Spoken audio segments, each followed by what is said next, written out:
The clearing was a perfect retreat from the noise of the city.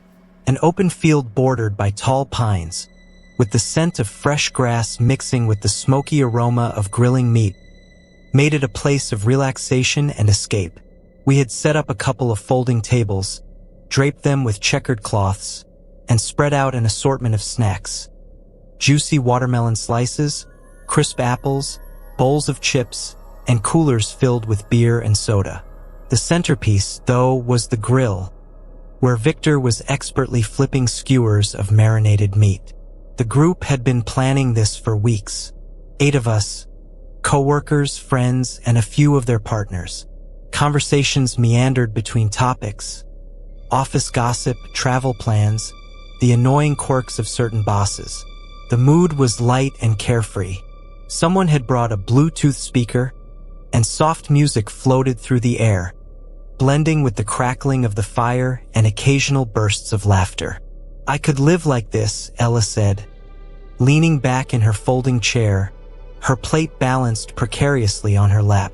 She gestured toward the darkening sky, where the first stars were beginning to peek through.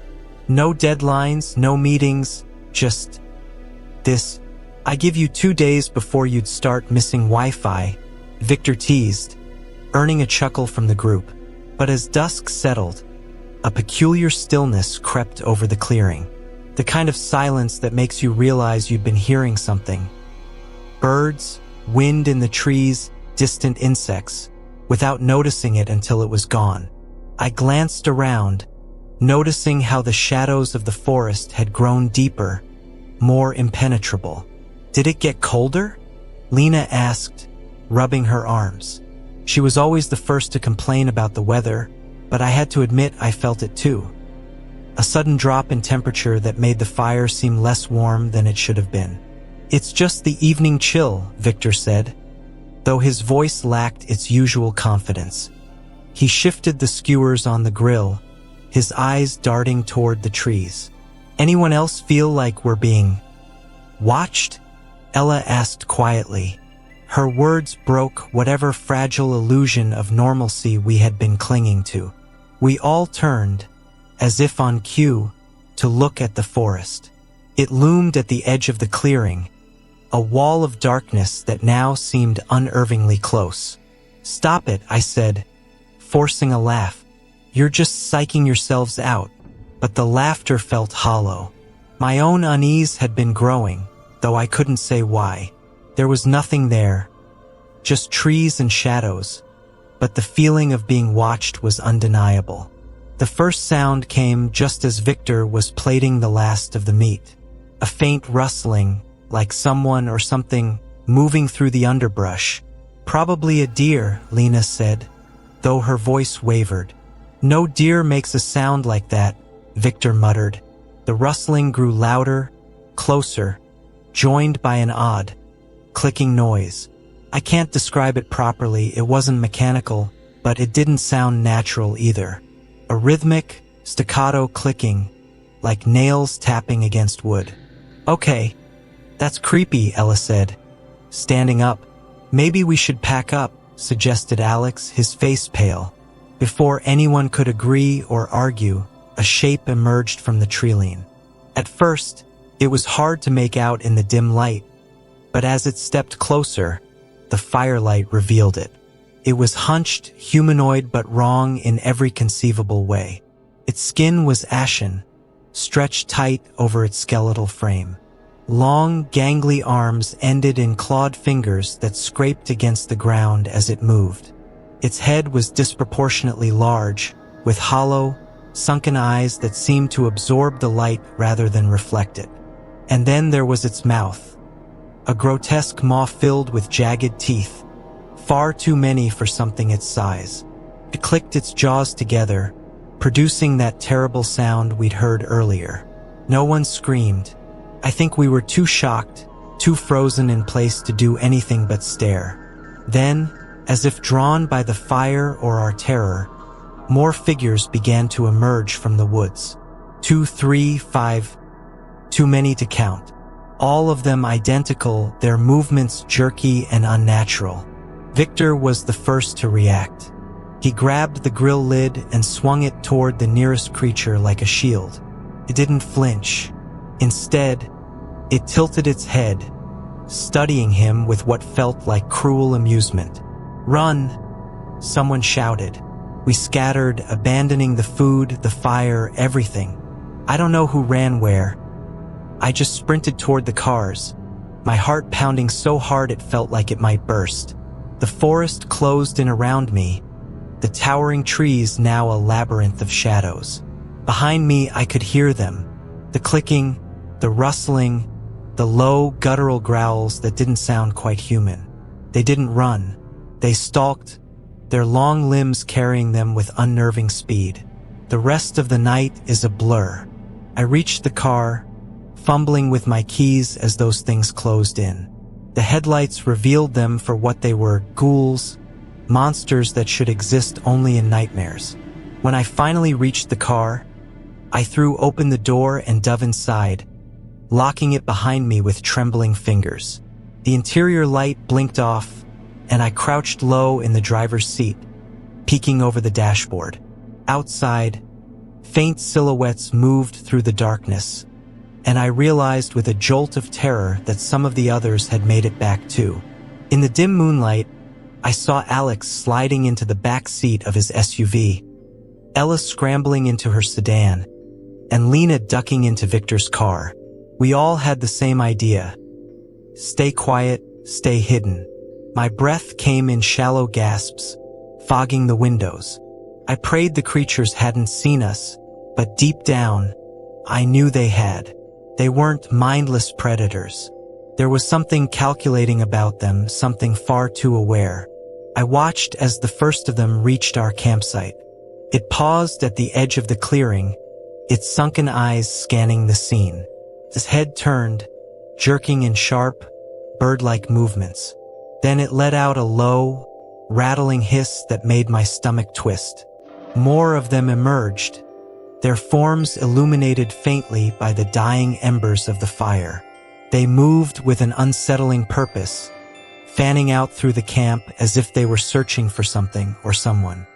The first ghoul approached one of the tents, its claws tearing through the fabric as though it were tissue paper. It lowered its head and sniffed, then let out a grunt of dissatisfaction before moving to the next one. The others followed suit, ripping apart the tents with grotesque precision. They didn't seem to care about what they destroyed. Sleeping bags were dragged out and shredded, clothes flung into the dirt, backpacks overturned. Then they found the food. One of the ghouls hunched over the table, its long, bony fingers grasping a skewer of meat. It sniffed it briefly before shoving the entire thing into its gaping mouth. I saw the jagged teeth working, heard the wet, crunching sounds as it chewed. The others joined in, swarming the table like feral animals. They devoured everything: watermelon rinds, chips, even the aluminum trays we'd used for the kebabs. One of them grabbed a bottle of beer, biting through the glass with a horrifying crack. But it wasn't just hunger that drove them. As they moved, they seemed to study their surroundings, running their claws along the chairs and coolers, their hollow eyes scanning the camp. One of them picked up Ella's sweater, sniffed it deeply, and let out a sharp, guttural click that the others responded to immediately. Then, as if on cue, they began to circle. The ghouls moved in slow, deliberate strides, their long limbs carrying them around the camp in wide, lazy loops. They passed dangerously close to the cars, their heads tilting as though listening for something. My heart was hammering so loudly I was certain they would hear it. In Victor's car, Lena covered her mouth with both hands, her wide eyes meeting mine through the windshield. Alex, in his SUV, was barely visible, but I could see the faint glow of his phone as he desperately tried to dial for help. The ghouls stopped suddenly. All of them, their heads snapped toward Victor's car. I froze, barely breathing, as one of the creatures stepped closer to the vehicle. Its elongated fingers brushed against the window, leaving streaks of grime on the glass. Lena slid lower in her seat, her face pale and tight with terror. For a moment, it just stood there, as though savoring the fear radiating from the car. Then it turned sharply and let out a guttural howl that echoed through the forest. The others responded in kind, their eerie cries reverberating like a macabre symphony. For a moment, I thought they were retreating, melting back into the shadows to leave us trembling and alone. But the reprieve was short-lived. From the corner of my eye, I caught movement, a blur of pale limbs darting toward Victor's car. The first strike came like a thunderclap. A clawed hand slammed into Victor's driver's side window, the force rattling the entire vehicle. Inside, Lena screamed. Her face lit up in a flash of panic as she scrambled to the passenger seat. The ghoul didn't stop. Its elongated fingers curled into a fist, pounding against the glass again and again, each strike more vicious than the last. I ducked lower in my own seat, gripping the door handle like it could somehow keep me safe. My breath fogged the window, and I wiped it with my sleeve just in time to see two more of the creatures approach Ella's car. They moved with a terrifying combination of speed and precision, circling the vehicle like predators sizing up their prey. One of them bent low, its claws scraping along the bottom of the door, while the other climbed onto the hood, its hollow eyes staring down through the windshield. Ella didn't move. She just sat there, frozen, her hands clutching the steering wheel so tightly her knuckles turned white. Then they came for my car. A sharp, metallic screech jolted me as claws raked across the passenger side door. I twisted around, my heart hammering, to see one of them crouched there. Its head tilted unnaturally as it peered in through the window. Its mouth stretched into a grotesque smile, revealing rows of jagged teeth.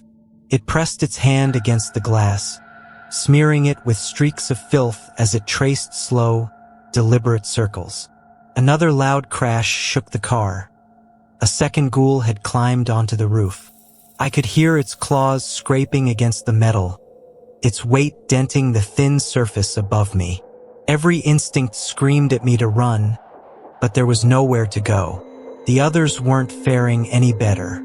Victor's car rocked violently as one of the creatures threw its entire body against the door. The windows held, but barely. Cracks spiderwebbed across the glass with each impact. The ghoul outside Lena's window let out an enraged hiss, its frustration mounting as it clawed furiously at the handle. Then came the sound of air hissing, sharp and sudden. I glanced out and saw one of the ghouls crouched by Ella's car, its claws puncturing the tires with ease. Another did the same to Victor's SUV, slashing through the rubber as if it were paper. They were trying to trap us. The realization sent a fresh wave of panic coursing through me. They weren't just attacking out of blind rage. They were methodical, strategic. They wanted to ensure we couldn't escape. The pounding intensified. My car shook as the ghoul on the roof slammed its fists against it, the dull thuds reverberating through the cabin. I flinched as the side mirror was ripped clean off, the creature tossing it aside like a discarded toy. Another slammed its claws against the back window, the sharp sound of glass cracking making me jump. Despite their relentless assault, the cars held. The doors didn't budge, the windows didn't shatter, and their clawed hands couldn't find a way in. But it was clear they weren't giving up. They prowled around the vehicles, testing every inch for a weakness, their growls growing deeper, more guttural. I glanced toward Alex's SUV. His face was illuminated by his phone screen as he desperately tried to call for help.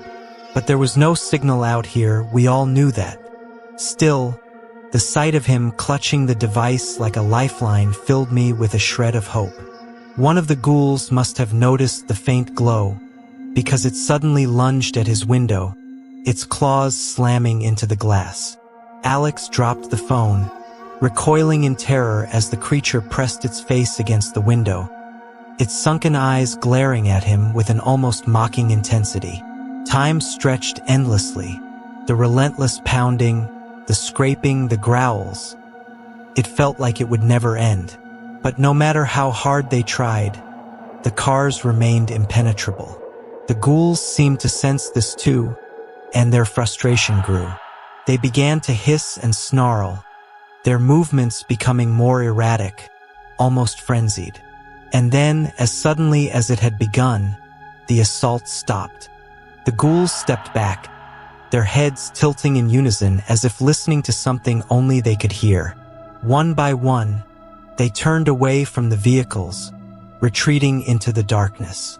But they didn't leave entirely. Instead, they lingered just beyond the tree line, their hollow eyes glowing faintly in the moonlight. They were waiting for what I didn't know, but I knew this wasn't over. We sat in silence, the air inside the car thick with tension and fear. My hands were trembling, still clutching the door handle as if letting go would somehow invite the creatures back. Outside, the forest was eerily quiet, but we could feel their presence, those hollow, unblinking eyes watching from the shadows just beyond the tree line. No one dared speak. Even the faintest sound felt like it might shatter the fragile barrier that kept us safe. Time crawled by, every second stretching into an eternity. The clicking, the scraping, the guttural growls had stopped, but their absence was almost worse. It left space for our imaginations to fill the void, and mine was running wild with thoughts of what might come next. Then, out of nowhere, my phone buzzed. The sound was startling in the oppressive stillness, and I nearly dropped the device as I fumbled to pick it up. A faint signal bar flickered to life in the corner of the screen. My heart leapt. "I've got service," I whispered, barely believing it. Alex's face lit up in his SUV as he noticed the same on his phone. He dialed immediately, and I could see him mouthing words into the receiver, his voice too quiet for me to hear through the glass. He looked up and gave me a thumbs up, his expression one of cautious relief. I dialed too, my hands shaking so badly I could barely type. The line clicked, and I heard the blessed sound of a voice on the other end. A dispatcher. Stammering, I explained as much as I could without sounding completely insane, emphasizing that we needed help and that we were trapped. "We're sending someone now," the dispatcher assured me. "Stay where you are." There was no other option. Outside, the first pale rays of dawn began to filter through the trees. The world slowly brightened, the oppressive darkness lifting inch by inch.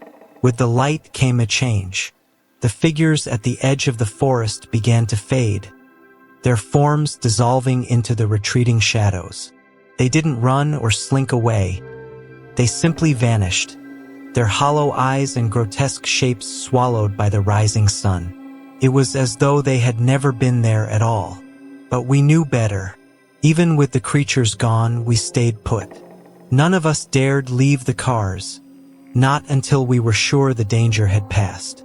Every creak of a tree branch, every rustle of leaves sent waves of tension rippling through us. Finally, after what felt like an eternity, the distant wail of sirens broke the silence. A pair of rescue vehicles pulled into the clearing, followed by a ranger truck. Uniformed figures approached cautiously, their faces a mix of confusion and concern as they took in the destroyed campsite and our pale, shaken faces.